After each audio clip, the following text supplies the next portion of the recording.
भक्ति हो तो ऐसी भगवान शिव की इस कथा को पूरा सुनिएगा, सारी मनोकामनाएं पूर्ण होगी। एक गांव में माधव नाम का एक ग्वाला रहता था। उसके पास 2 गायें थी। वह हर सुबह उससे दूध निकालकर पूरे गांव में बेचा करता था। माधव का हर रोज का नियम था कि दूध बेचने के बाद इसके पास जो भी दूध बचता था वह रास्ते में शिव जी के मंदिर में शिवलिंग पर चढ़ा देता था। उसका दोस्त राजेश उसे ऐसा करते हुए रोज देखता था।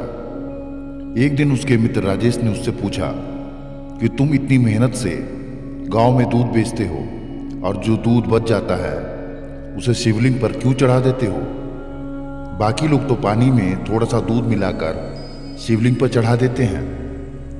तुम भी बाकी बचे हुए दूध का घी, पनीर, दही बनाकर बाजार में बेचा करो, इससे तुम्हें बहुत फायदा होगा।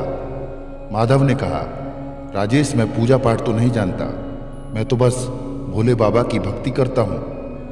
मैं अनाथ हूँ और भोले को अपना पिता मानता हूँ, इसलिए दूध चढ़ाकर बाबा की सेवा करता हूँ। भोलेनाथ की दया से मेरा जीवन यापन सही से हो रहा है। राजेश उसको बहुत समझाता है लेकिन वह नहीं मानता और बाकी बचा हुआ दूध शिवलिंग पर अर्घ के रूप में चढ़ा देता था। एक दिन वह शिवलिंग पर दूध चढ़ा रहा था, तभी मंदिर के पुजारी ने कहा, बेटा, हर दिन तुम महादेव पर अभिषेक दूध से करते हो। तेरी क्या मनोकामना है जिसके लिए तू यह सब कर रहा है? माधव ने कहा, मुझे भोलेनाथ से कुछ नहीं चाहिए। मुझे पूजा पाठ तो नहीं आता, लेकिन मैंने देखा है कुछ लोग पानी में दूध मिलाकर भोलेनाथ को चढ़ाते हैं, तो मुझे लगा भोलेनाथ पानी मिला हुआ दूध पीकर कमजोर ना हो जाए, इसीलिए मैं शुद्ध दूध अपने भोले को अर्पण करता हूँ। यह सुन पुजारी हंसने लगे। वो माधव की भक्ति और भोलेवन से बहुत हैरान हुए। एक दिन गांव में बहुत तेज बारिश हो रही थी। माधव गांव में बारिश के कारण दूध बेचने ना जा सका। उसका सारा दूध बच गया। उसने सोचा, क्यों न यह सारा दूध भोले को चढ़ा दूं। माधव सारा दूध लेकर मंदिर पहुंच गया।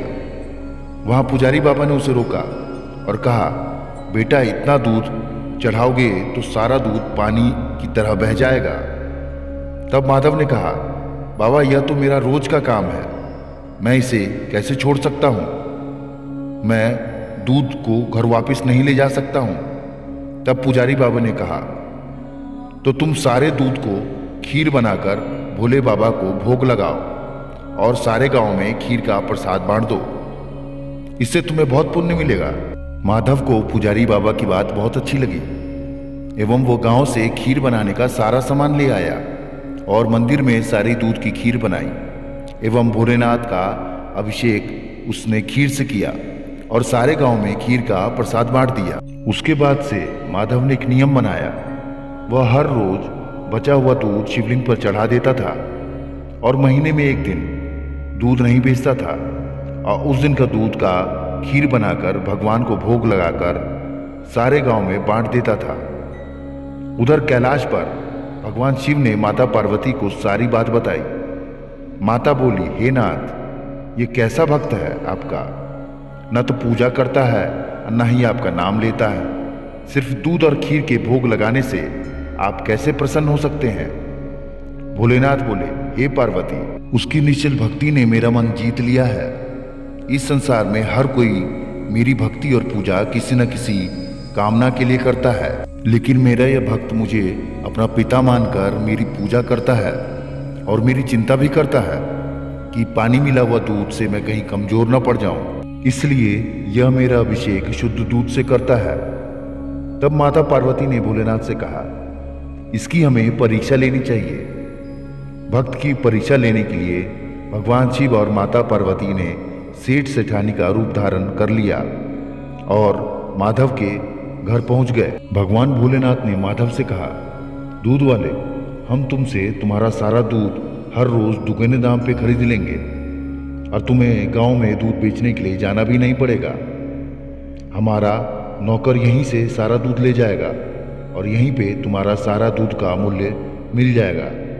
यह सुनकर माधव ने कहा, ठीक है सेठ जी, मेरी गाय जितना दूध देगी उसमें से कुछ दूध मैं अपने भोले के अभिषेक के लिए रख लूंगा, बाकी आप चाहे तो खरीद सकते हैं। तब माता पार्वती ने कहा, नहीं, हमें तो ढेर सारा दूध चाहिए, चाहे तो 4 गुना ले लो।